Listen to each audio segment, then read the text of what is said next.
escucha su llamado, tu hora por fin ha llegado. Esto es global, ya no lo puedes ignorar. Extiéndele tu mano y su camino sigue ya. No esperes que sea tarde, que solo puedes quedarte en la oscuridad.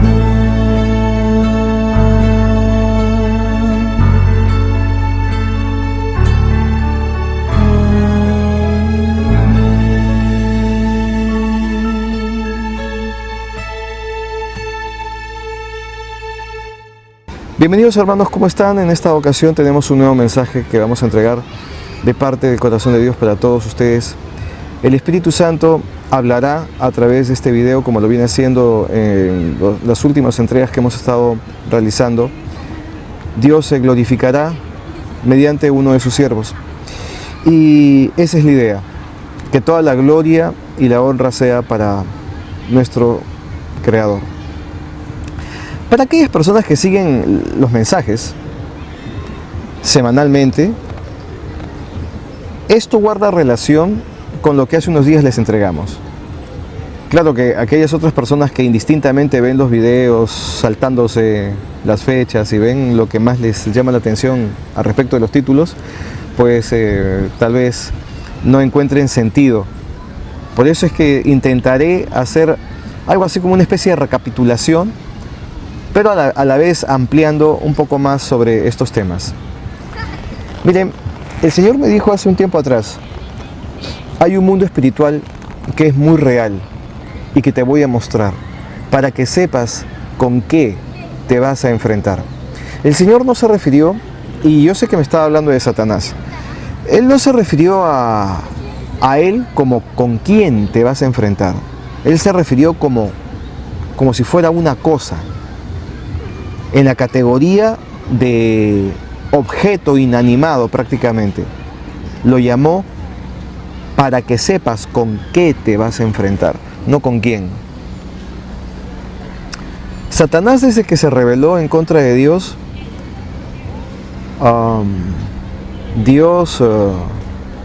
obviamente dañó mucho el corazón de Dios, porque Dios lo creó con mucho amor a él y a todos aquellos ángeles infieles a Dios que decidieron seguir a Satanás. Y ahora nos encontramos en una lucha, como decía hace unos días atrás, estamos en una lucha espiritual en un mundo físico, donde porque así lo decidió y lo planeó Dios, actualmente somos seres físicos que en nuestro mundo físico intentamos vivir de forma espiritual. Y eso se llama, señores, separar la paja del trigo. Intentar ser trigo cuando naturalmente nos inclinamos en ser paja o ser cizaña. Naturalmente.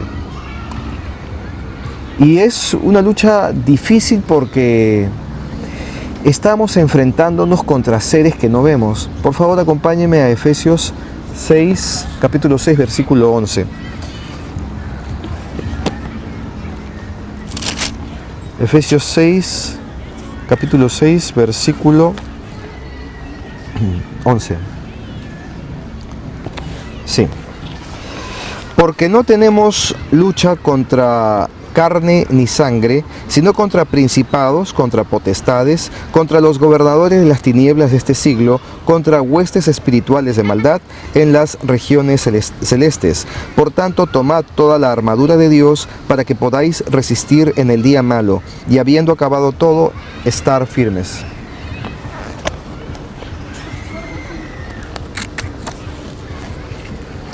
Y habiendo acabado todo, estar firmes. No tenemos lucha contra carne ni sangre, sino contra principados, contra potestades, contra los gobernadores de las tinieblas de este siglo, dice el Señor. O sea, en pocas palabras, nuestra lucha es contra seres que no vemos. O sea, de por sí es una lucha desigual, para empezar. Es una lucha desigual, no los vemos. Y ellos aprovechan la ventaja de que nosotros no los podemos ver para que de esa manera ellos nos puedan dañar. Una de las primeras cosas que ellos hacen, los seres espirituales que forman parte del gobierno de Satanás, del gobierno universal de Satanás, cuya sede central podríamos decir que está quizás en la tierra, porque su objetivo somos nosotros. Una de las cosas que ellos hacen es tratar de hacer que la palabra de Dios pierda valor. Y él piensa, bueno, ¿y cómo puedo hacer para que la palabra de Dios pierda valor? Hagámoslos más, que tengan más ciencia, más sabiduría, que descubran los misterios de la creación, los misterios de la formación de la tierra y de la luna y de las estrellas. Permitámosles a todos ellos, a los seres humanos, a los hijos de Dios, a las creaciones del Señor, que conozcan los misterios de Dios. Así, si conocen cómo trabaja Dios y cómo es el proceso de creación y de formación de todo, entonces así, incluso aparecerá un día un tal Darwin que dirá, el hombre no fue creado, el hombre provino del agua, de un pez. El pez decidió salir del agua, le salieron patas, pasaron las centurias y finalmente aparecieron los Homo sapiens y terminamos en nosotros. Entonces él comenzó, Satanás, a colocar sus piezas en el tablero de ajedrez, a colocarlas con inteligencia, y para eso tenía bastante tiempo, bastantes siglos para hacer su trabajo paso a paso desde el comienzo. La idea era hacernos sabios y la sabiduría nos haría alejarnos de Dios. Por eso es que Dios dice que Él va en contra de aquellos que, sintiéndose sabios, menosprecian la palabra de Dios porque tienen demasiada sabiduría y dan por poco lo que Dios dice en su bendita palabra. Y como digo, todo esto empieza desde muy atrás. Fíjense, esto ya es un tema que se lo deben de conocer pues al revés y al derecho, la historia de Adán y Eva, ¿no? Yo no voy a decir lo mismo de siempre. Lo que yo trato en todo caso es mostrar los entretelones de esa historia. Cuando Eva fue tentada por Satanás en la figura de una serpiente, Satanás le dijo a Eva, Eva, ¿quién soy yo? Bueno, así no está en la Biblia, pero más o menos podemos entenderlo de esta forma. Y Eva puede haberle dicho, obviamente eres una serpiente, pero me llama la atención que me hables. ¿Sí? Adivina a qué le debo que yo pueda hablar. Pues no sé, no tengo idea. Yo hablo porque he comido del fruto de este árbol que tengo aquí. Pero ese es el árbol que el Señor ha dicho de que no debemos de comer. Es que el Señor no quiere que tú sepas lo que Él sabe, porque el día que tú comas, conocerás, serás como Dios. Y finalmente conocerás el bien y el mal. Y hasta podrás, no sé, crear planetas, estrellas, tendrás la ciencia, la sabiduría, el poder, la inteligencia de Dios. Por eso que Dios no quiere que tú comas de ese árbol. Fíjate, repito, yo siendo una serpiente puedo hablar. ¿Qué no lograrás tú siendo una creación a imagen y semejanza de Dios? Entonces, lo que estaba Satanás haciendo era distanciar a los seres humanos de Dios. Quería traer abajo la creación principal de Dios, sus hijos. ¿Y qué es lo que pretendía hacer con todo eso? Pues que Dios se sienta mal de haber creado, porque Dios llega en determinados momentos en que se arrepiente de haber hecho algo. Sin embargo, cuando Dios vio lo que había pasado, Él ya tenía la solución de forma eterna, ya tenía la solución a ese problema que estaba provocando Satanás. Es así entonces que Dios le dijo a Eva, Eva, a través de tu descendencia, no de la descendencia de Adán, sino a través de tu descendencia, vendrá mi amado Hijo, el Mesías, el que los salvará a ustedes del lío en el que se han metido hoy. Lío por el cual los expulso del paraíso. Y no tendrán acceso a mi reino, al hogar celestial, hasta que llegue a este mundo el Salvador de sus almas. Porque Satanás les ha robado la salvación eterna por el pecado eterno que han cometido. O sea, no era cualquier pecado. Si tú dialogas todos los días con Dios, ¿cómo vas a desobedecer a Dios? Es exactamente igual lo que pasó en el cielo. Si Satanás todos los días veía a Dios y tenía una cercanía muy especial con Dios, ¿cómo podía traicionar Satanás a Dios? ¿Cómo podía hacer eso si estaba viéndole la cara a Dios? Entiendan esto, nosotros pecamos y Dios nos perdona, y volvemos a pecar en el mismo pecado y Dios nos perdona, y luego volvemos a pecar 1000 veces, 1500 veces, 2000, 3000 veces en el mismo pecado en una semana. ¡Qué bárbaro! Y Dios nos perdona. Ya, entonces, ¿por qué Dios no perdonó a Satanás si solo pecó una vez? ¿Por qué no lo perdonó? Porque Satanás miraba cara a cara a Dios. Satanás no se manejaba por fe, no decía, no, yo sé que tú existes, yo sé que tú existes. No, Satanás lo veía. Luzbel veía a Dios, así se llamaba en el cielo. Él lo veía, entonces, ¿cómo lo traicionó? Eso no tenía perdón. Y más aún, los planes de Satanás de los que después se enteró Dios. Los planes que Satanás tenía de dañar la creación futura que iba a ser Dios de sus llamados hijos, coherederos del reino. Porque Satanás dijo, cuando Dios los cree, yo me encargaré de formarlos con mi ADN, con ADN angelical, los deformaré.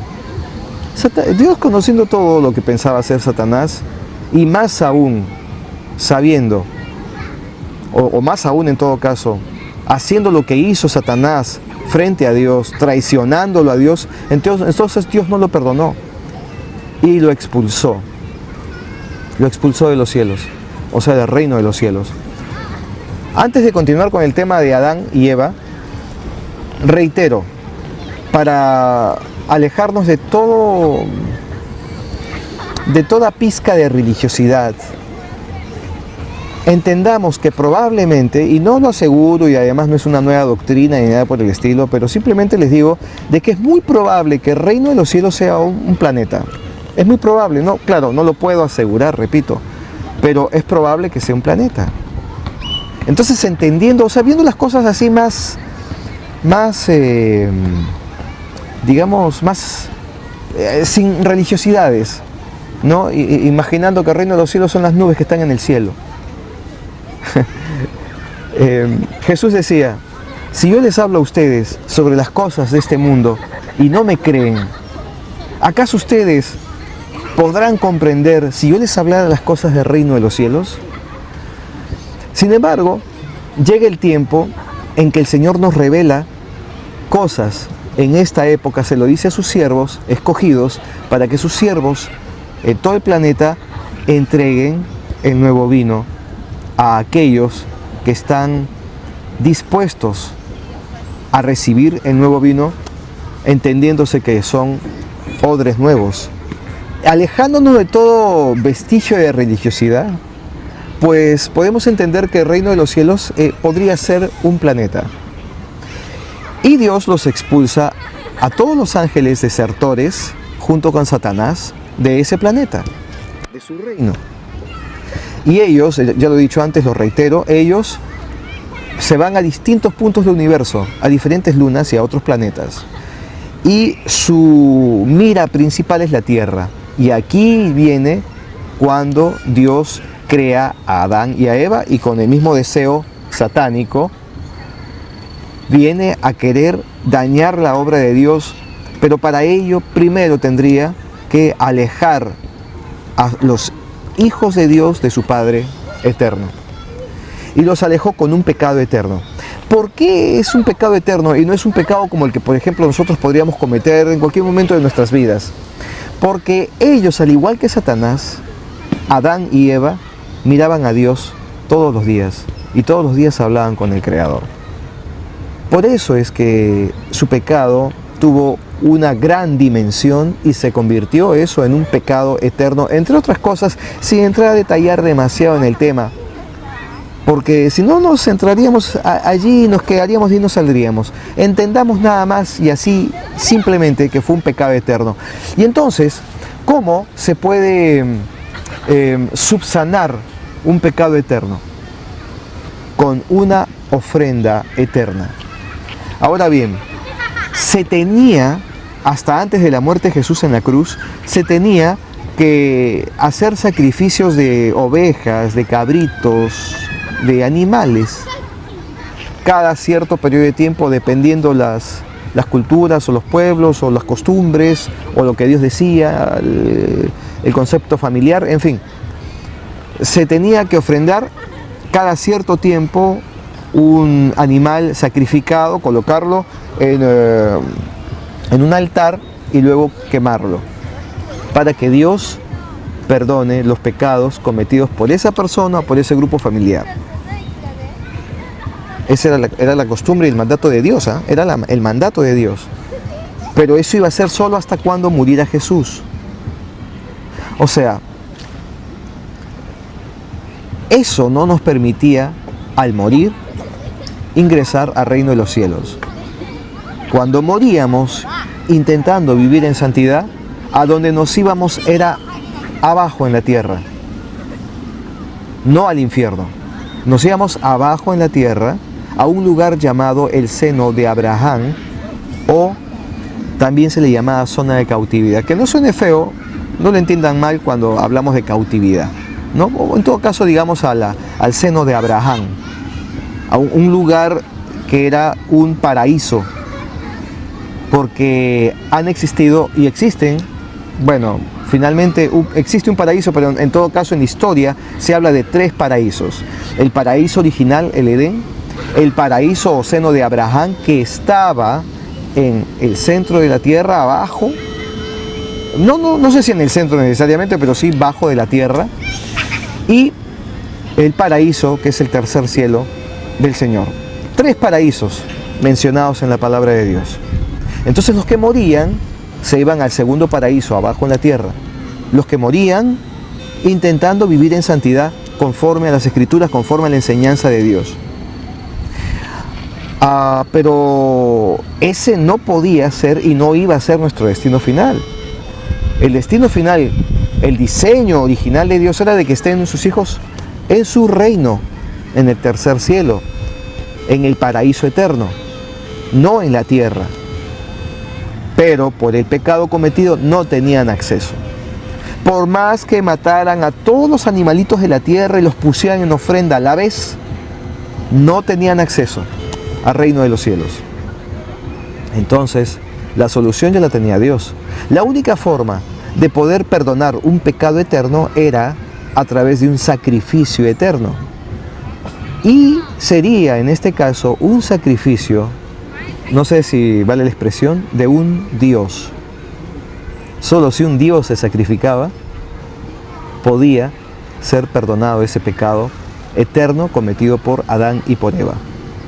Y así fue que Dios, en la figura de su amado Hijo Jesucristo, Yeshua HaMashiach, se entregó y murió por nosotros. A partir de allí, Él resucitó al tercer día, luego de haber estado 3 días en el infierno, debajo, porque además dice la palabra de Dios que Él fue a la zona de cautividad a rescatar a los cautivos, o sea, a los que estaban en el seno de Abraham, para llevárselos a todos ellos, de acuerdo a la promesa de Dios, al tercer cielo.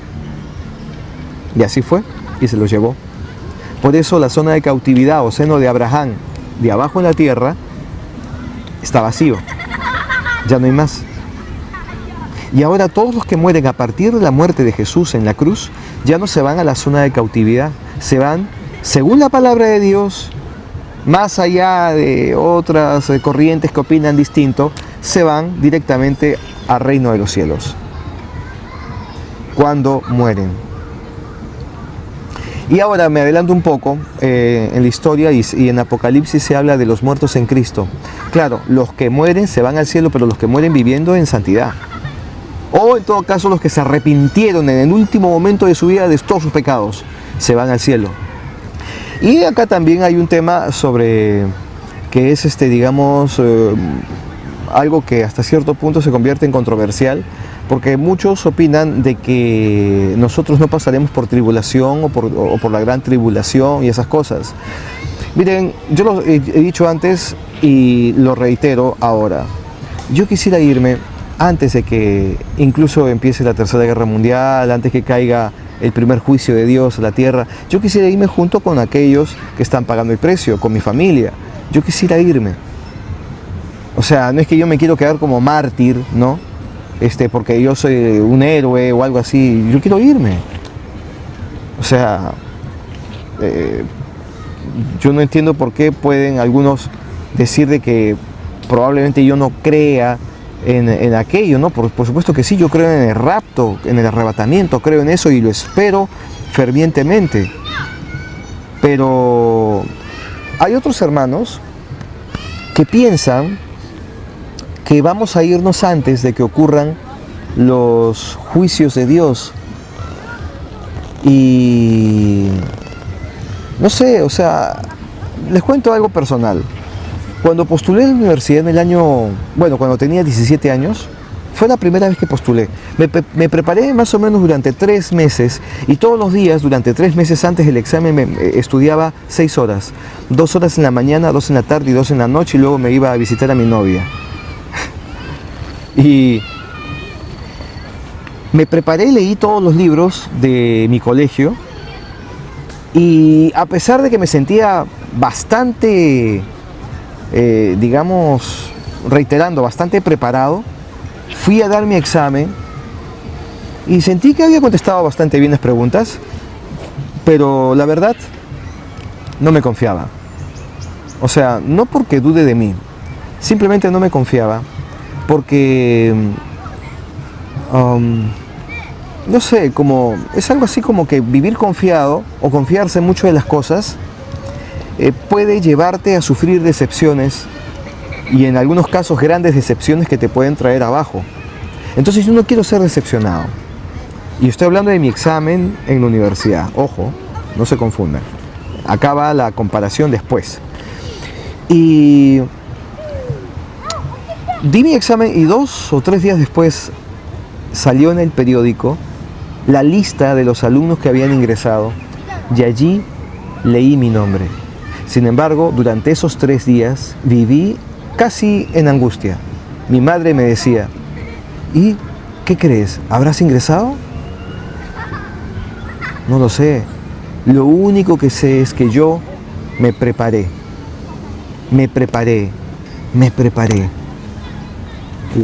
¿Van encontrando las comparaciones? Yo me preparé. En otro caso, ¿no? Yo viví en santidad. En este caso, estudiantil, me preparé. No sé si finalmente pueda ingresar, pero yo me preparé. Y bueno, vi mi nombre, la verdad, y me alegré muchísimo cuando observé que ahí estaban mis 2 nombres y mis 2 apellidos, me sentí feliz. Me sentí feliz. Grité como nunca. Grité. Y bueno,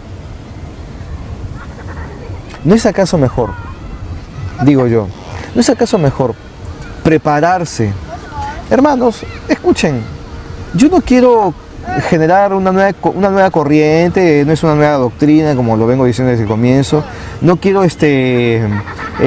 coger la palabra de Dios y comenzar a decir, bueno, es que este versículo respalda esto y aquello y no sé qué, sino que más bien yo quiero hablarles desde un punto de vista, además de bíblico, desde un punto de vista que los tenga a ustedes, digamos, más preparados para el devenir de los tiempos, para las cosas que van a suceder, para que no sean cogidos por sorpresa y después no se sientan desmoralizados o no se sientan de que por alguna razón Dios no cumplió con ustedes. Por eso les digo, miren, nos quisiéramos ir todos antes, ¿sí o no? Ya, convengamos que esa es la intención, irnos antes de que empiecen los juicios. Ya, en el peor de los casos, bueno, irnos a la mitad. Y creo que nadie quiere irse al final, cuando la gente esté siendo degollada, cuando aparezca el anticristo, cuando nos estén persiguiendo, nos quieran poner la marca de la bestia y todo eso. No vamos a querer que sea así. Nosotros quisiéramos irnos santos, hermanos, pero ¿saben una cosa? ¿Y qué tal? ¿Y qué tal si a pesar de que la palabra de Dios respalde muchas cosas? Porque hay otros versículos que contradicen a aquellas personas que consideran que nos vamos a ir antes de la tribulación o a mitad de tribulación, ¿ah? O sea, encontramos que de acuerdo a las interpretaciones, la Biblia podría estar contradiciéndose, cosa que no es así. Pero, ¿qué tal si dejamos un poquito en paz el analizar demasiado este tema y entendemos simplemente que debemos de vivir en santidad? Pase lo que pase. Si Dios pensamientos de bien tiene todo el tiempo para nosotros y no de mal, y si tenemos que en apariencia vivir la maldad plena del anticristo y de este mundo, ¿no sería que eso forma parte de la voluntad de Dios? ¿Y por qué tendríamos que quejarnos en este caso con Dios si es que nos quedamos y no ocurre el rapto o el arrebatamiento en el tiempo que quisiéramos nosotros, que en nuestra carne queremos, que convenientemente buscamos el capítulo o el versículo que más nos favorece y que más nos alienta a pensar que ingresamos a la universidad? No, digo yo, que más nos alienta a pensar que seremos arrebatados antes de que ocurran los hechos más luctuosos, más feos de la historia de la humanidad, porque nos conviene buscar el versículo que nos estimule en pensar que seremos llevados antes de que ocurran las maldades extremas en el planeta. ¿Por qué más bien no pensamos simplemente en vivir en santidad y que si nos vamos en el momento que nos vayamos, sea cuando a Dios le plazca y no cuando a nuestra interpretación y a nuestra carne le convenga? Ahora, nada más pensando un poquito en el tema de Yeshua, de Jesucristo, él decía, ningún siervo es superior a su Señor. Ubiquemos las cosas en tiempo y espacio. Jesús dijo, Señor, a su Padre, no en oración, Señor, si puedes, Padre mío, pasa de mí esta copa. O sea, no me hagas vivir esto que me has puesto en visión, que me has hablado a lo largo del tiempo. No quiero pasar por la cruz. Si puedes, evítalo. ¿Y qué fue lo que sucedió? Sudó sangre, su padre le habló y le tiene que haber dicho, tendrás que morir en una cruz, amado hijo. Entonces, si Jesús vivió no solo su tribulación, su pretribulación, su tribulación y su gran tribulación, morir en una cruz de la forma que murió, ¿por qué el siervo cree que puede ser superior a su Señor y decir, bueno, pero a mí no, yo no tengo que pasar por ninguna gran tribulación como tú, Señor, porque tú moriste por todos nosotros y yo no tengo que morir por nadie. O sea, yo supongo que antes de que ocurran los hechos más horribles de la historia, que narrados en Apocalipsis, yo voy a ser llevado. Y ahí incurrimos en el hecho de que queremos ser superior a nuestro Señor. Claro, a no ser que de repente lo estoy malinterpretando, ¿no?, las Escrituras, y no se aplica, ¿no? Y de repente no se aplica. Pero bueno, en todo caso, más allá de que no se aplique, hermanos, vivan esforzándose en mantener una santidad agradable a los ojos de Dios. Quiero hacer mención también de esto. Hay muchos hermanos que me escriben y me dicen: yo he pecado mucho y le pido a Dios que me perdone y sigo pecando. Y siento que me perdona y vuelvo a pecar en lo mismo. ¿Qué puedo hacer? ¿Hasta cuándo me va a perdonar Dios? Dios te va a perdonar infinitamente. Y no es solo una palabra que suena bien, de verdad, infinitamente, porque su amor es infinito. Ahora, retomando a la historia o al tema que les estoy narrando, lo que yo quiero decirles es algo que realmente deba o sirva para que todos ustedes empiecen a abrir un poco más su entendimiento y salgan del mundo religioso en el que han estado. Las iglesias del mundo, cualquier denominación, básicamente son iglesias religiosas. Desde que nos ponemos en ese plan de: oh Señor, Señor, desde que estamos en ese plan, ya estamos en un entorno religioso. Desde que estamos en ese plan. ¿Cómo podemos hacer para no ser religiosos, siendo naturales en el mundo sobrenatural en el que estamos? En el que podemos en todo caso, en el que podemos, digo estamos porque entiendo de que podemos vivir en un mundo sobrenatural, ¿no?, que es el mundo de Dios en este mundo. A ver si me van captando la idea. Este mundo es natural, pero este mundo natural se puede convertir en un mundo sobrenatural, o sea, con la plena presencia de Dios.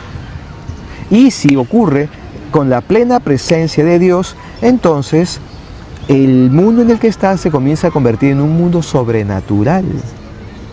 Y en ese mundo sobrenatural, donde ves milagros de todo tamaño todo el tiempo, pues ¿tú cómo te vas a manejar? Así como que estás pisando nubes, ¿no? Oh Señor, siento tu poder. Oh, tu gloria, Señor, como desciende. Oh, aleluya. No se te ve natural. ¿Y de dónde viene esa corriente de hablar así? Es cuestión de analizar simplemente y entender. Esto viene de las escuelas religiosas, donde un líder religioso de una determinada escuela religiosa intenta mostrarse muy espiritual ante sus compañeros de estudio, ante los otros líderes y ante los creyentes comunes y corrientes.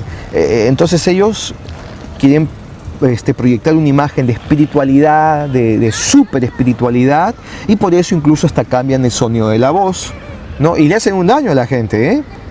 Porque hay toda una corriente de gente que habla con un tono especial que es un tono pastoral, ¿no? Es un tono espiritual, pastoral, es un tono de autoridad, no que hablan de la manera que hablan, porque el Señor, ¿no? O sea, eso le hace un daño a los fieles, aunque no lo crean.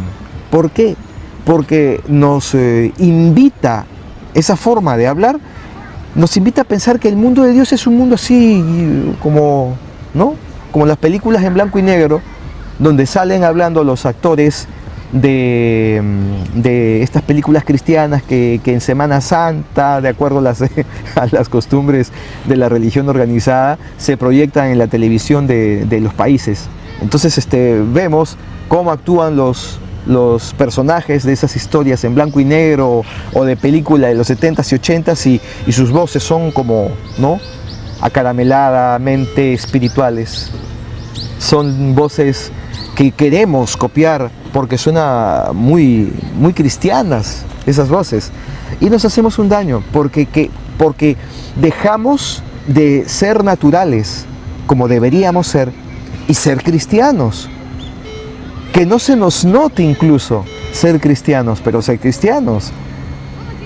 Uno nota inmediatamente cuando uno conversa con alguien que es cristiano, porque inmediatamente te están hablando con términos cristianos, ¿no? Amén, aleluya, hermano, sí, oh, gloria a Dios. O sea, está bien decir amén, aleluya, gloria a Dios, está bien, pero ponerlo como quien le pone una coma cada cierto espacio a las palabras, ¿no? Cuando estás escribiendo algo, coma, punto y coma, punto seguido, punto aparte, o sea, amén, aleluya, gloria a Dios, sí, o sea, hemos convertido esas expresiones en puntuaciones gramaticales, y eso nos convierte en personas extrañas para el mundo, y no nos van a permitir ingresar a sus círculos, a los círculos del mundo, donde hay oscuridad, porque se supone que nosotros tenemos que ser luz donde hay oscuridad. Hace algunos años atrás fui a una discoteca por un tema específico y me encontré con un grupo de muchachos que tocaban en una banda y con sus acompañantes, ya sean más amigos o tal vez sus esposas o sus novias, no lo sé. Y les dije, quisiera hablar con ustedes, ¿podemos salir afuera un momento? Ahora imagínense esta escena, la puerta de la discoteca acá y unos 10 metros más acá, un grupo de 15 personas haciendo un círculo en la vereda y digamos un testigo, alguno de ustedes desde la vereda de enfrente, porque había una amplia avenida que separaba las veredas, y algunos de ustedes, digamos, testigos de esa escena, está al frente observando que algo está pasando en la vereda de enfrente.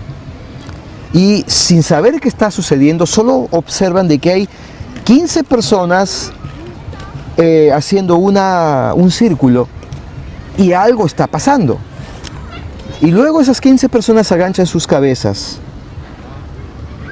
Y uno solo está hablando y los 15 están con las cabezas agachadas, mirando el piso. Ahora, luego de esa toma imaginaria, distante, de una persona, un observador a la distancia, ahora nos metemos a esa conversación.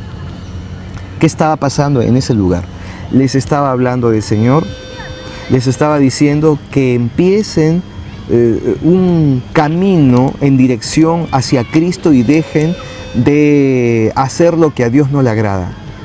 Si me los encontré en una discoteca, en un antro, digámoslo, del mal o en un mundo diabólico, de allí fue algo así como rescatar a los cautivos de la cautividad, como hizo Jesús, y fui a las zonas bajas de la tierra a sacar a un grupo de 15 personas. Yo no los puedo salvar, obviamente, pero sí les puedo entregar el plan de salvación, y eso fue lo que hice rápidamente, en un par de minutos, y dejé sembrado en sus corazones la semilla del Espíritu Santo. Ya a partir de allí el Espíritu Santo obrará, ya no es mi trabajo, pero cumplí con lo que me correspondía a mí. Fui a una zona de cautividad llamada discoteca a sacar a los cautivos un momento y hablarles. Ahora, ¿me quieren criticar porque fui a una discoteca? Adelante, háganlo, ustedes son especialistas en criticar. Pero digo yo, aparte de todo eso, ¿ustedes hacen algo similar? ¿O se dedican a evangelizar a los evangelizados dentro de una iglesia? Entonces debemos ser efectivos en la obra del Señor, haciendo lo que Dios nos dijo, yendo a los lugares donde hay oscuridad para llevar la luz. ¿De qué sirve tener una vela encendida o un candelabro encendido y ponerlo debajo de la mesa? El Señor dice, no, más bien ponlo en un estante alto para que alumbre a toda la casa. Esa es la idea. Pero los hermanos religiosos que han vivido todo este tiempo en un mundo religioso influenciado por Satanás, consideran que esas cosas no, pues o sea, no, ¿cómo vas a ir a esos lugares, esos sitios? Eso es lo que hay que hacer. Y ya no tenemos mucho tiempo, el tiempo se está acabando. Y tenemos que rescatar a los cautivos de la cautividad. No sé si vale el término, pero tenemos que hacer eso. de la cautividad de Satanás. Porque todos estamos, bueno, la gran mayoría de este planeta estamos cautivos, sumisos a su voluntad. Ahora, les explico sobre lo que hace un momento estaba hablándoles sobre cuántas veces Dios te puede perdonar y cómo es esto, ¿no? Y su amor. Lo he dicho antes, lo reitero ahora. El amor de Dios es inconmensurable, no tiene parangón alguno, no tenemos con qué comparar el amor de Dios. Es ilimitado, es grandísimo. Vamos a poner algunos ejemplos, solo un ejemplo en todo caso para que comprendan cómo es el amor de Dios. Dicen, Dios es amor. Lo dicen tanto, está tan trastocada esa palabra que hasta ni siquiera la comprendemos plenamente o no le tomamos mucha importancia. Ya nos queda claro como que Dios es amor y punto. Pero es que, hermanos, de verdad, Dios es amor en este sentido. Te pregunto a ti, hermano o hermana que me escuchas, ¿de qué estás compuesto? ¿Qué dicen los científicos? De aproximadamente 90% de agua, ¿no es cierto? Ok, entonces si te preguntan de qué estás formado, tú dirás, bueno, 90% de agua y un 10% de todo lo demás, es decir, carne, hueso, músculos, etcétera, etcétera. Pero básicamente 90% de agua. Ok, sería válida la pregunta siguiente, ¿de qué está compuesto Dios? 100% de amor. ¿Eso es una fórmula química o qué es? ¿Qué es el amor? Porque, claro, el amor nosotros lo sentimos, digamos, en el corazón, aunque realmente nace en el cerebro. Se siente un extraño placer o una sensación, una conexión, un vínculo que se genera en el cerebro de las personas por determinadas personas, ya sea por una novia, un novio, o tu hijo, tu papá, tu mamá, o alguna amistad, etcétera, etcétera. Se generan diferentes tipos de conexiones y muchas de esas conexiones se llaman amor. Entonces, ¿qué es el amor? O sea, ¿es algo químico? Bueno, sí, es algo químico que ocurre en tu cerebro, o en todo caso es un concepto, o es un concepto más un producto químico, algo que sucede en tu cerebro. Es toda una serie de cosas que ocurren básicamente en la cabeza. No es en el corazón necesariamente. Pero, ¿y entonces Dios? ¿Por qué le dicen que es amor? O sea, ¿Dios tiene cerebro o ocurre en su cabeza?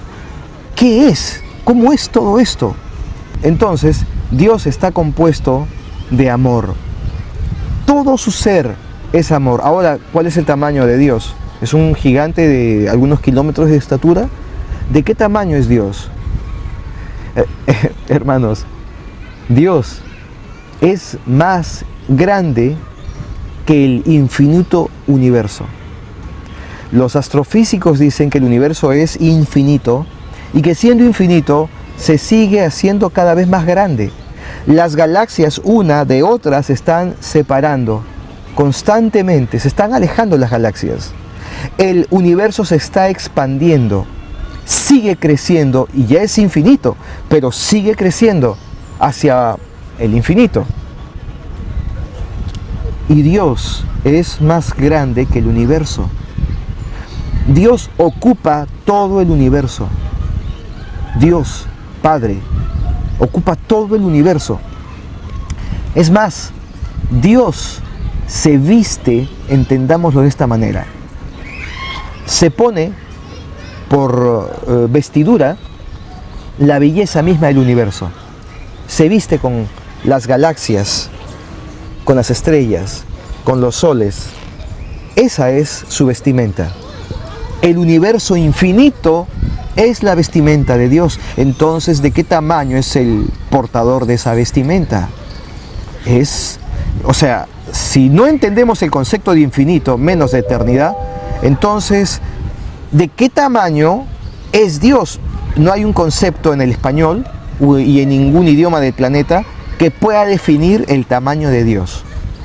Y si Dios tiene un tamaño que no hay una definición para el tamaño de Dios, que es superior al tamaño del universo, que es infinito. Entonces, si Dios está compuesto íntegramente por amor, no es que Dios siente amor, que es diferente. Nosotros sentimos amor así, digámoslo así, en nuestro corazón. Ay, siento amor, ¿no? En nuestro corazón, pero sentimos, digamos que nuestro corazón, o sea, esto que es más o menos de este tamaño, aquí en nuestro pecho, eso es lo que nos genera amor y sentimos mucho amor. Y hasta nos queremos morir de tanto amor, ¿no? Cuando sentimos una decepción amorosa o cuando por alguna desgracia de la vida perdemos a una hija, a un pariente, ¿no? Nos queremos morir porque sentimos un amor desgarrador, intenso por una persona en determinadas circunstancias. Y fíjense que nuestro amor está ubicado, digámoslo así, en el corazón. Es un amor de este tamaño, y nada más un amor de este tamaño te lleva a sentir lo que sientes por un pariente, por un familiar o una amistad. Sientes algo muy especial y muy hermoso. Y entonces, ¿qué sentirá Dios? Siendo Él completamente amor y entendiendo el tamaño que tiene. O sea, no es que Dios siente amor acá en su pecho, en su corazón. Completamente Dios es amor. Entonces, ¿cuál es la dimensión de su amor? Humanicemos las cosas. Tú tienes un hijo, una hija, digamos un hijo, y él es un drogadicto, ladrón, y finalmente terminó en la cárcel. A ti nunca te quiso, nunca te respetó, no te ama. Es más, vas a la cárcel a visitarlo y no quiere recibir tu visita, porque incluso además hasta te odia. ¿Tú lo odiarás por eso? ¿O será que siempre lo amarás a pesar que no te ame? Siempre lo amarás a pesar que no te ame. A pesar que no quiera saber nada de ti, ¿acaso no lo amarás siempre a tu hijo? Ahora, ¿qué pasa con aquellas personas que están alejadas completamente de Dios, que se llaman agnósticos, que se llaman ateos, que tal vez están en otros conceptos o movimientos espirituales completamente distintos a los de Dios y que más bien forman parte del tema diabólico? ¿Qué pasa con esas personas? Dios dice, no, yo los odio, los detesto, no los quiero ver ni en pintura. O además, a pesar de que esa persona se siente muy atea, Dios no puede dejar de amar a esa persona que dice, yo soy ateo. ¿Será entonces que Dios ama a aquellos que lo odian y que reiteradamente no quieren saber nada de Dios? ¿Será que Dios sigue sintiendo un amor como el que podría sentir por algún fiel a Cristo que anda intentando todos los días pagar el precio? ¿Es igual? ¿Así siente Dios por aquellos que ni lo conocen ni lo quieren conocer? Exactamente, siente Dios por cada uno de sus hijos. Aquel que está en la cárcel y que no quiere recibir ni siquiera la visita, como aquel que vive en su casa y todos los días lo abraza en la mañana antes de irse a trabajar, aquel hijo, a su padre. Entonces, Dios te ama. Aunque tú no le ames, Él te ama. Y está tan centrado, tan deseoso de que conozcas la verdad de su amor de Él y que te alejes del mundo de religiosidades que te apartan de Él, para que lo conozcas de forma natural, como naturalmente podrías tener un papá común y corriente en la tierra, solo que Él es el Padre perfecto. Él es el Padre perfecto. Tú tienes un papá en la tierra, o lo tuviste, ya murió, y con él de repente guardaste un tipo de relación quizás cercana, en el mejor de los casos. Ya, Dios quiere que tú tengas esa relación con Él. La misma relación, que no lo veas como un ser que horrenda cosa es caer en manos de un Dios vivo, o sea, que no lo veas como un ser que te quiere destruir, que lo veas como un papá que te ama a pesar de ti, que te ama a pesar de que te sientes muy pecador. Porque como decía Jesús, yo no he venido por los que están sanos, sino por los que están enfermos. Entonces, entendiendo que Dios quiere lo mejor para ti y que Dios te ama y te perdona 1000 veces, 1001 veces por haber cometido el mismo pecado en una semana, entonces entiende que estás frente a un Dios de un amor que no lo puedes explicar y de un perdón que humanamente tampoco lo puedes comprender. Porque tú quieres comprender el amor de Dios y el perdón de Dios y ponerlo a nivel humano. Y te dices a ti mismo, bueno, es que esto ya no lo puede perdonar Dios. Tú no lo puedes perdonar. Un humano o tu papá humano no lo podría perdonar.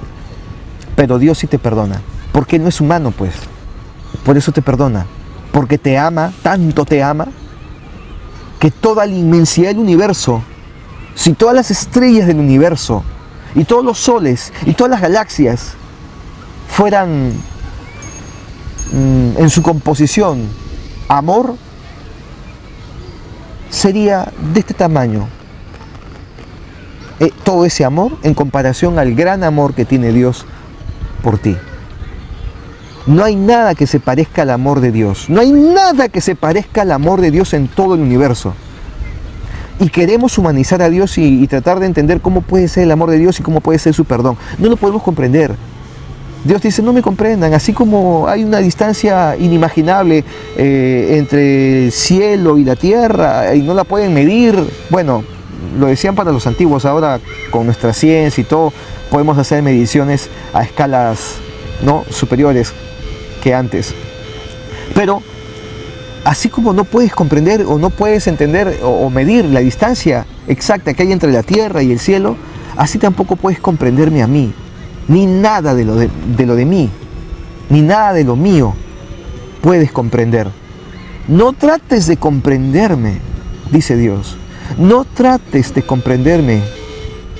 Solamente créeme. Ámame. Yo te perdono. Yo estoy más allá de las películas que has visto.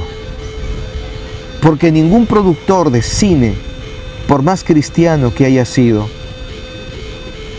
ha podido reflejar mi amor. Yo estoy más allá de tus conceptos de mí. Tú no vas a poder comprenderme jamás, dice Dios. No vas a poder comprenderme jamás. No me analices. No te alcanzará la vida para llegar a analizarme. No vas a llegar ni a la introducción de un libro en tu análisis. No vas a dar ni siquiera una primera ojeada a la página 1 si me quieres analizar. No te va a alcanzar la vida, porque ciertamente te diría Dios, mi libro, para que tú sepas cómo soy yo, mi libro lo tienes que leer, pero tarda una eternidad. En la tierra vas a saber muy poco de mí, pero lo poco de mí que te baste para amarme, lo poco de mí que te baste para que vuelvas a casa, porque yo te espero aquí.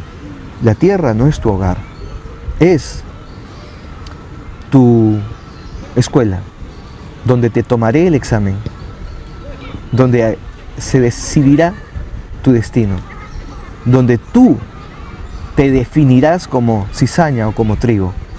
Yo quiero que seas trigo y te enseño cómo hacer para ser trigo. Te entregué este legado. 66 libros que componen las Escrituras. Es lo mínimo que te doy, pero es suficiente para ti, para que puedas llegar hasta mi presencia. Te diría Dios. No perdamos la oportunidad, mis hermanos, de poder llegar a la presencia de Dios. Estamos en la etapa final. Estamos en la recta final. Todo ya se nos viene encima. Yo no quisiera. Algunas personas dicen que yo quiero el mal de la gente, que yo quiero el mal de los países, de las ciudades. Y no es así. Yo mismo tengo miedo de muchas cosas. Pero claro, debo de tener la confianza de saber que nada malo pasará. Además, Dios me ha dicho que nada malo pasará, pero soy humano. Al final me da miedo imaginarme que ver una cosa, una roca de fuego cayendo, por más que se vea que cae lejos, pero es impactante y da miedo, ¿no? Yo, por más que me la quiera pegar de espiritual, me va a dar miedo. O sea, somos humanos, sentimos miedo, pero Dios dice, supera tu miedo, más allá de tus miedos, tu confianza, ponla en mí, no te va a pasar nada. Y si tuvieras que morir, no te dolerá. Sé valiente hasta la muerte, sé fiel hasta la muerte, y yo te daré la corona de la vida. Ahora, la corona es algo físico, o es una corona, es algo que se coloca en la cabeza, o es algo más que lo que imaginamos nosotros. O de repente es una corona y algunas otras cosas más que van con la corona, bueno, eso no lo sé, pero hermanos, nosotros formamos parte de Global House, la iglesia más grande del planeta. Ahora mismo no lo es, pero estamos en esa dirección. Yo tengo una comisión muy importante que Dios me ha dado, que claro, despierta envidias insanas en muchos que no son mis hermanos, obviamente, y muchas personas que son del mundo, curiosos que andan mirando qué cosa estoy diciendo. Tengo la comisión de liderar la iglesia más grande del planeta a través de la internet por ahora. No sé qué me espera después, pero por ahora es a través del internet. Y sé que esto despierta pasiones, muchos se enfadan por las cosas que digo, pero ¿yo qué puedo hacer? Muchos me amenazan, también. Me escriben amenazantemente, a todo nivel, hablo incluso de la muerte. Me hablan a todo nivel. Personas que dicen ser cristianas. O sea, ¿no se dan cuenta de lo que escriben? ¿Cómo pueden llamarse cristianos si escriben lo que escriben? Hay algunas personas que me echan la culpa de ciertas cosas que les han pasado a ellos en su vida personal por ciertas circunstancias, y me echan la culpa de que es por determinadas situaciones que ellos están pasando ahora por graves problemas personales, y se olvidan del libro de Job. Se olvidan que Dios lo puso en grandes dificultades a Job solo para bendecirlo mucho más, porque quería bendecirlo. Lo llevó a su zona de prueba, a su desierto particular, para que Job sea probado en su fe. Pero algunos hermanos que se creen cristianos no entienden eso y quieren cobrar además venganza con sus manos. No me quiero salir del tema, pero piensen lo que están maquinando, lo que escriben, lo que piensan. Analicen qué puede considerar Dios sobre sus deseos, qué puede estar pensando Dios sobre eso, sobre las cosas que tienen en su corazón. Eso no los beneficia. Piensen en la eternidad. Piensen en los premios que van a obtener en los cielos si es que pasan sus pruebas. No busquen culpables. Asuman sus pruebas con Dios. Y bueno, ya estoy con ustedes hablando más o menos como una hora. Al inicio de este mensaje les hablé de Efesios 6:11 y les estaba diciendo de que Satanás lo que trata de hacer con ustedes es que vivan en un mundo religioso que los aleje de la presencia de Dios. Y lo ha logrado. Pero a nosotros nos toca cambiar ese concepto, esa forma. Tenemos, hermanos, tenemos que caminar de forma distinta como lo hemos hecho todo el tiempo y nuestras generaciones anteriores. Tenemos que ser naturales para no ser rechazados por la sociedad al ser catalogados como los loquitos religiosos cristianos. Tenemos que ser naturales y ingresar a los lugares más oscuros y de allí rescatar almas, gente que está perdida. Hagan un trabajo de hormiga. Hermanos miembros de Global House, a todos aquellos que usan o no usan la corona que nosotros tenemos en nuestro perfil y que les hemos solicitado de que la pongan en sus propios perfiles. Hermanos,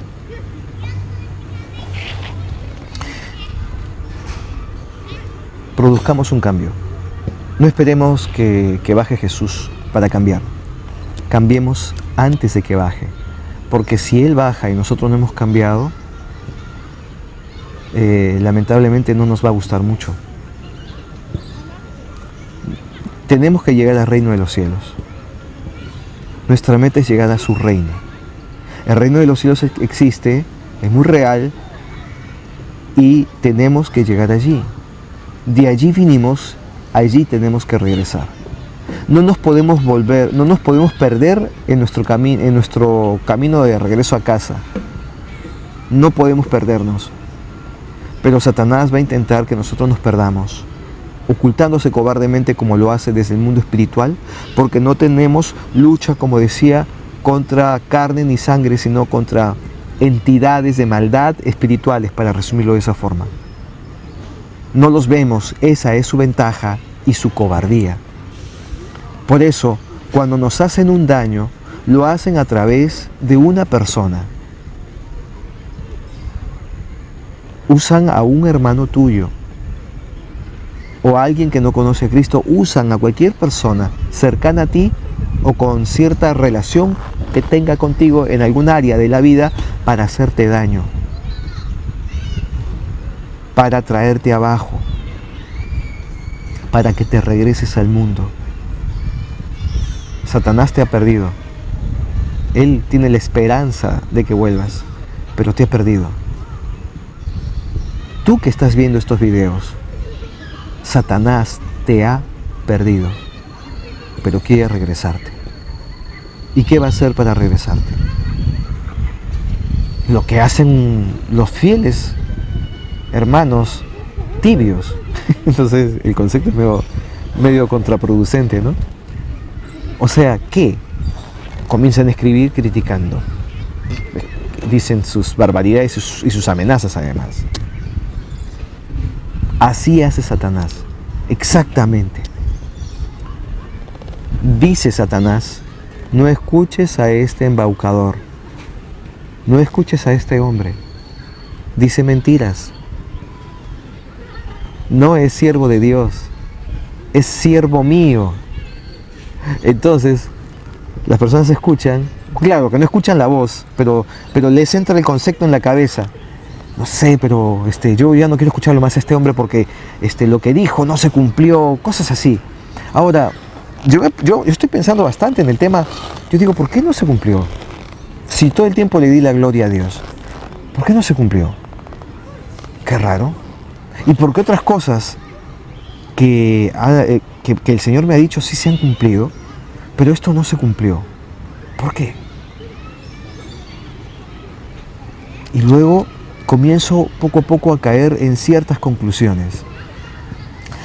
¿Qué pasó con Juan de Patmos cuando él escribió Apocalipsis? ¿Qué habrán dicho los que leyeron los rollos que tenía Juan de Patmos? Le habrán dicho, Juancito, ¿y esos rollos qué son? Son es lo que el Señor me ha puesto en visión, me ha dicho. Ya. ¿Y se puede leer? Bueno, es que no sé si comprendas. No, pero ahí para leer, porque no hay nada para informarnos, ¿no? De qué cosa dice Dios. Y imagínense, se ponen a leer los rollos de Juan. Y luego dicen, que va a venir una marca, el 666, que es número de hombre, y que acá hay sabiduría, y que el que tenga entendimiento, y que bueno, y que no podrá ni comprar ni vender el que no tenga esa marca. Y sucede que pasan los meses y pasan los años, se muere Juan, y pasan los años y el rollo hasta lo desprecian, y porque dicen, oye, todo lo que está acá escrito, nada se ha cumplido, ¿eh? Nada, este tipo, este viejo, estaba ya loco. Quizás al principio sí estuvo ahí con Jesús, pero cuando Jesús lo crucificaron y pasaron los años, las decenas, las décadas que vivió sin Jesús, pues se volvió loco y comenzó a que vocecitas le deben haber hablado. Es Satanás el que debe de haberle hablado a este pobre anciano decrépito, porque estos rollos, nada de lo que dice acá se ha cumplido, nada.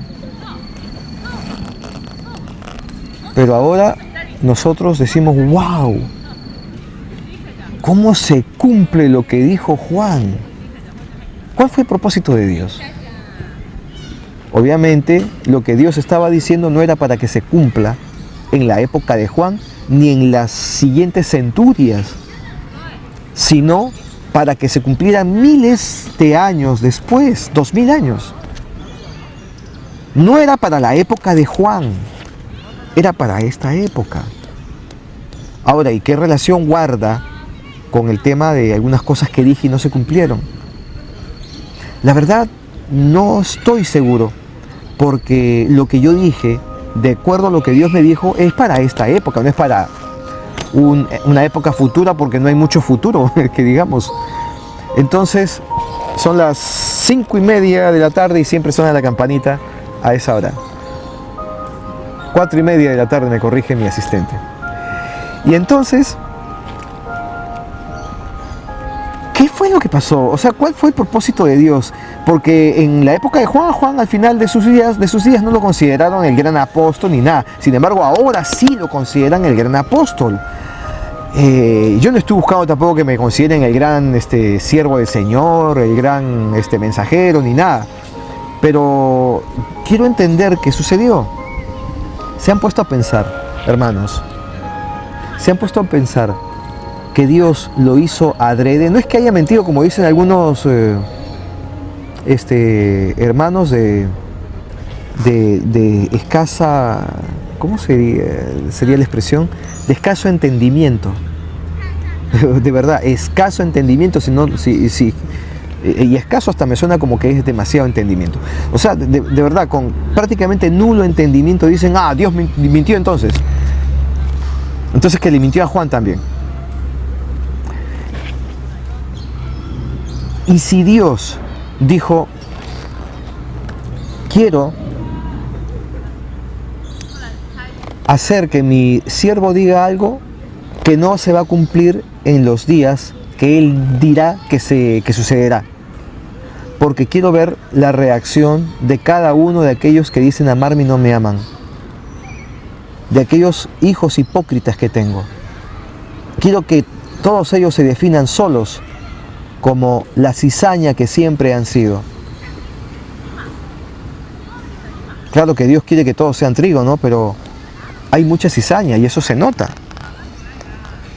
Y en lugar de hacer como Job, que dijo, Señor, tú me quitaste, tú me diste, tú me quitaste, te bendigo, Señor. En lugar de bendecir, ¿qué es lo que hacen? Maldicen, no a Dios, claro, pero maldicen al mensajero. Repito, esto no me estoy quejando, estoy tratando de explicarles algo que les va a servir a ustedes para que salgan de sus errores,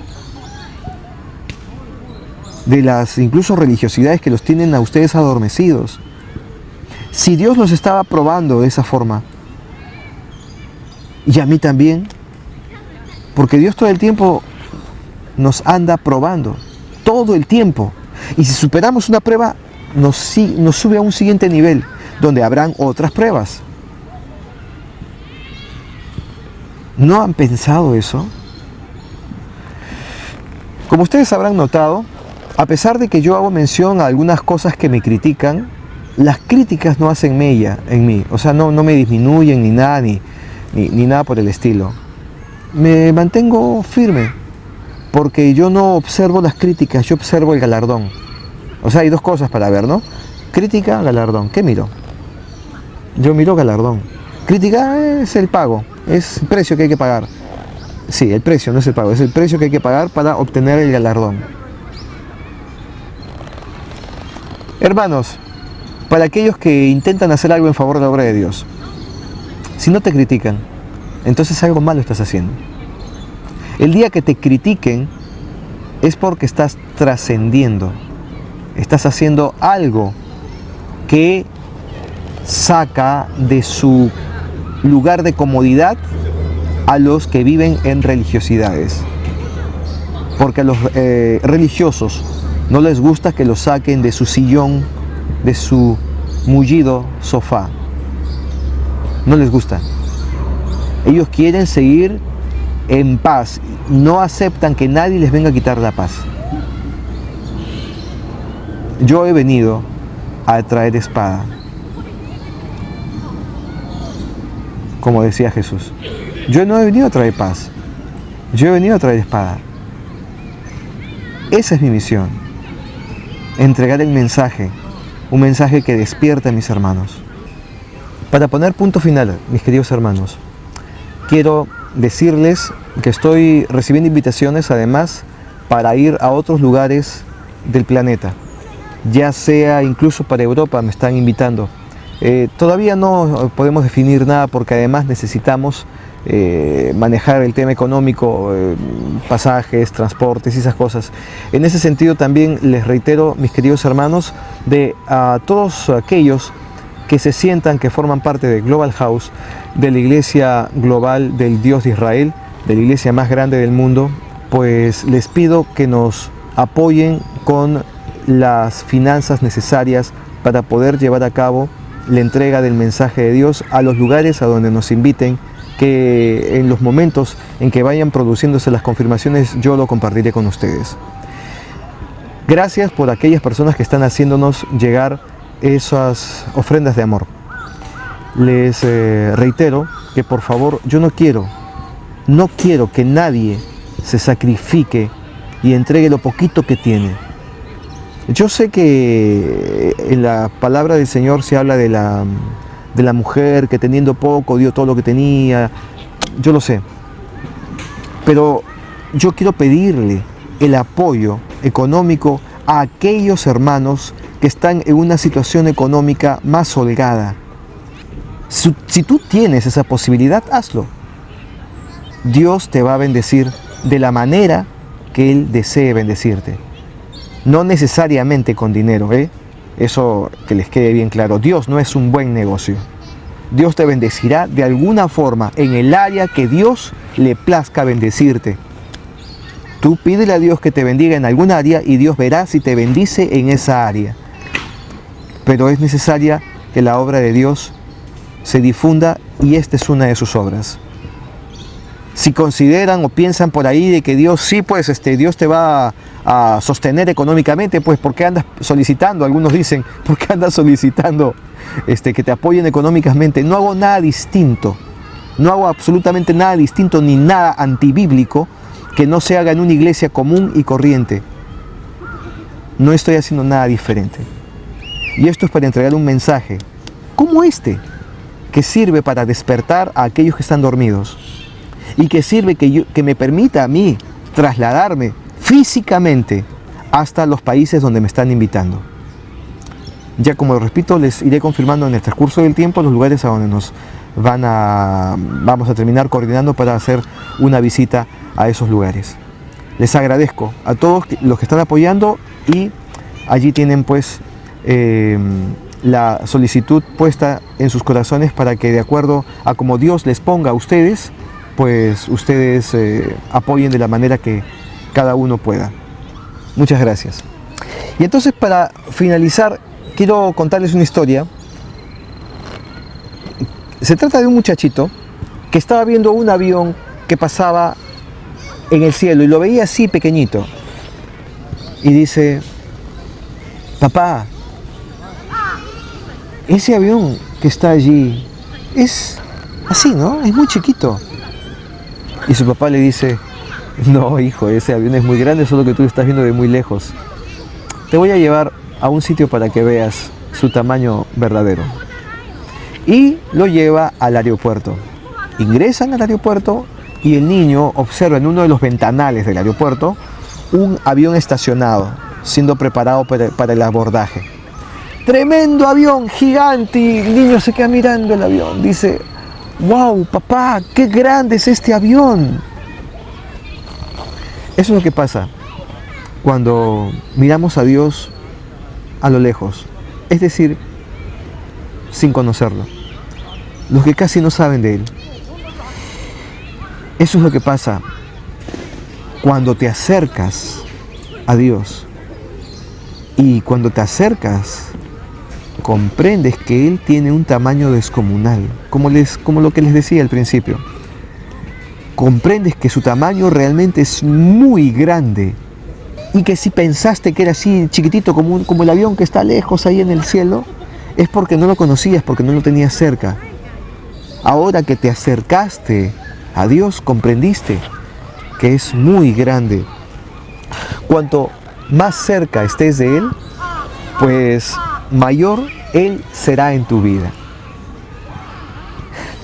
Dios es luz. Imagínate, usas un vestido o un terno con mucha frecuencia y vas a actividades donde no hay demasiada luz. Tal vez vas a restaurantes románticos, ya, digamos, a un restaurante romántico con velas, y cada vez que vas a ese restaurante, vas con tu esposa o con tu novia a un restaurante romántico con velas y siempre usas los mismos ternos. No tienes 4, 5, 6 ternos tal vez, y siempre te pones los ternos para ir a ese restaurante. Y cada vez que estás en el restaurante observas tu terno, tu ropa. Estoy hablando de los hombres, puede ser el tema, poner el ejemplo de las mujeres, el vestido que usan las mujeres. Y a veces están comiendo y sienten que como que algo salpica, ¿no? Y dicen, a ver, ay, menos mal que no me ensucié la ropa. Pero sí te la has ensuciado, solo que tú no lo estás viendo porque la luz de las velas no te permite observar de que te estás ensuciando tu ropa. Hasta que un día, tú, hombre o tu mujer, vas con tu vestido o con tu terno, ya sea el caso, a una actividad donde hay luces potentes, luces blancas. Y te das cuenta, en plena actividad, te miras así y dices, wow, está manchado de tuco. Está manchado del tallarín con salsa de tomate que comí hace 2 meses. No me había dado cuenta, es que no se notaba. Cuando nos acercamos a Dios, como en el ejemplo del avión que está lejos y luego cuando está más cerca, cuando nos acercamos a Dios, nos acercamos sucios. Y siendo cristianos, creemos que estamos pagando el precio, y por eso incluso escribimos las cosas que escribimos y maldecimos de la forma que maldecimos y deseamos la muerte y amenazamos de la forma que amenazamos, ¿ah? Pero creemos que estamos pagando el precio y estamos siendo agradables a Dios.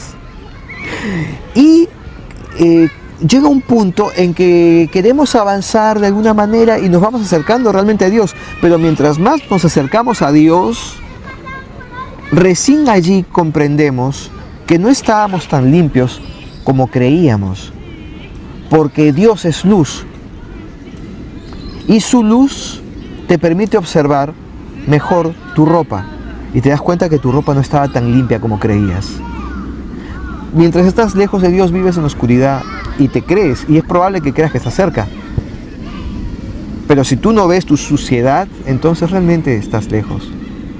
Recién cuando tú observes de que tan limpio como creías no estabas, es que recién diste pasos verdaderos, sinceramente importantes hacia Dios, que te permiten comprender que no estabas tan limpio como creías. Dios dice, hijo, así como estás, ven, estás sucio, ven que te quiero limpiar con mi amor y con la luz de mi conocimiento. Porque solamente mi luz te protegerá de la oscuridad, porque donde hay luz no hay oscuridad. Mientras tú te mantengas en mi luz, ciertamente ningún ser de la oscuridad te podrá tocar, ni te podrá hacer daño, porque tú y tu casa serán salvos. No solamente será una frase que está en las Escrituras, hijo, hija, será una frase vívida en tu vida. Acércate a mí y las cosas más grandes y maravillosas te mostraré. Cosas que aún no has subido al corazón del hombre. Escucha su llamado, tu hora por fin ha llegado. Esto es global, ya no lo puedes ignorar. Extiéndele tu mano y su camino sigue ya. No esperes que sea tarde, que solo puedes quedarte en la oscuridad.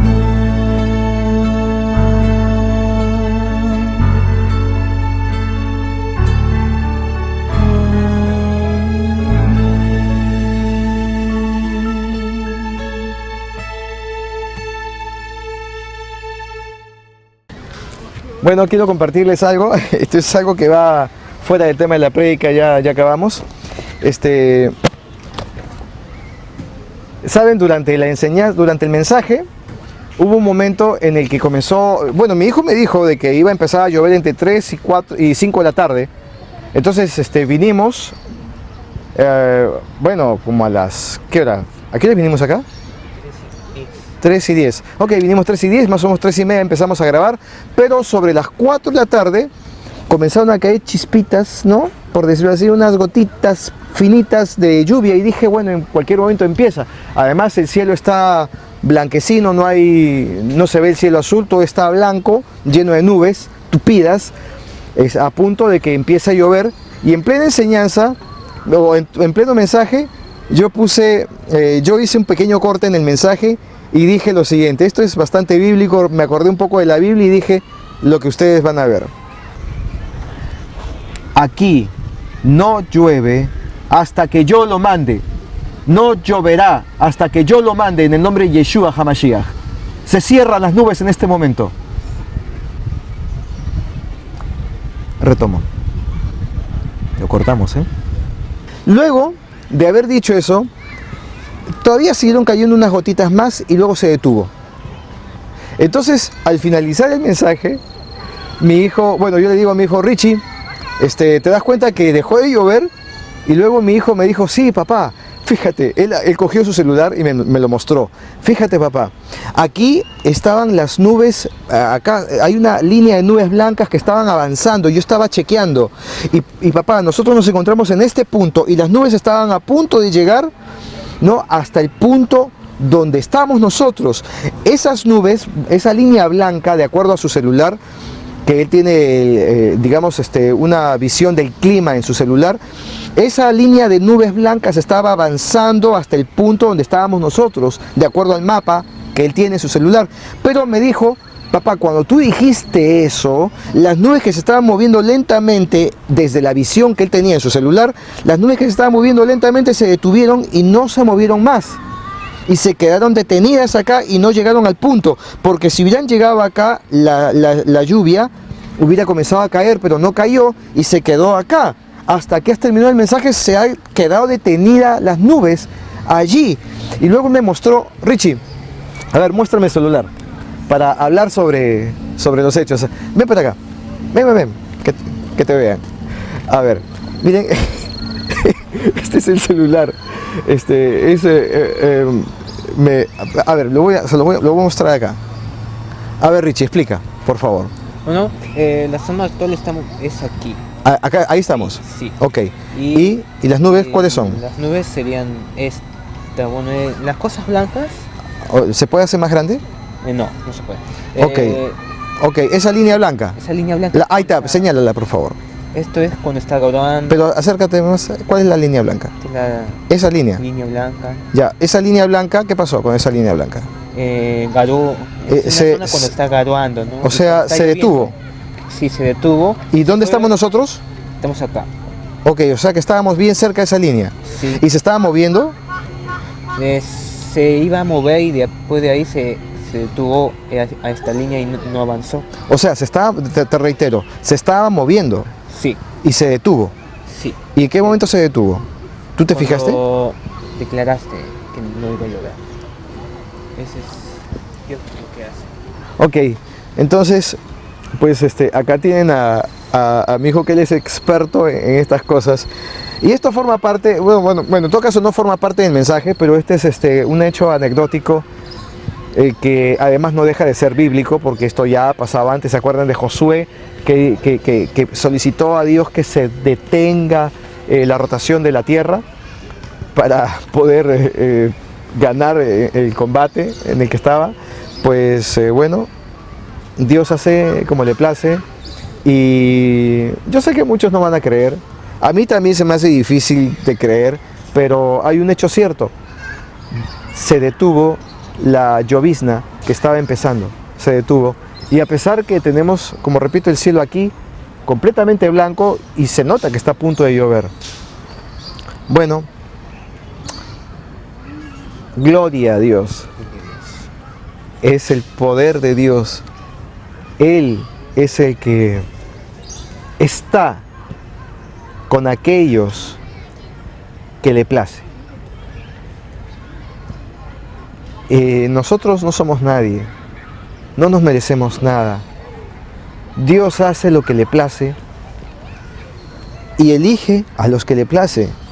¿Han escuchado aquello que dijo Dios alguna vez? ¿No me eligieron ustedes? Yo soy quien los eligió. No han sido ustedes, he sido yo.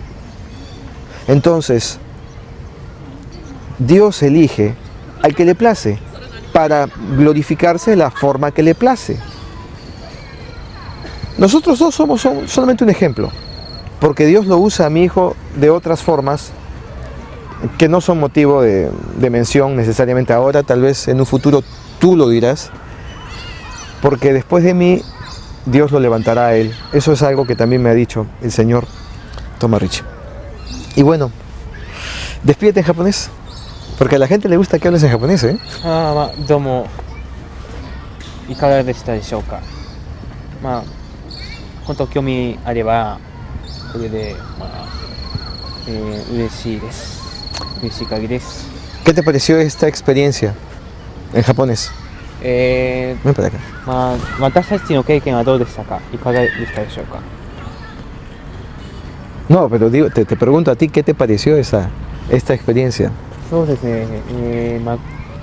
本当は説教中で、雨が降らないっていうのは本当すごい不思議なので、それなんか祝福があるかっていうのをなんか実感したかのようですね。結構いい感じっていうか、神様の手で全部動く全部なんか不思議なことが起こすことが多いんだなと思って、それが自分がサプライズがあったってことですごいなと思って。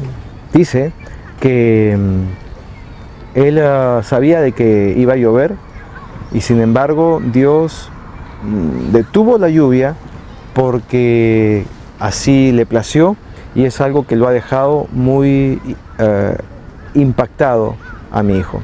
Eso fue lo que ha dicho. Bueno, ahora sí, nos despedimos. Chao.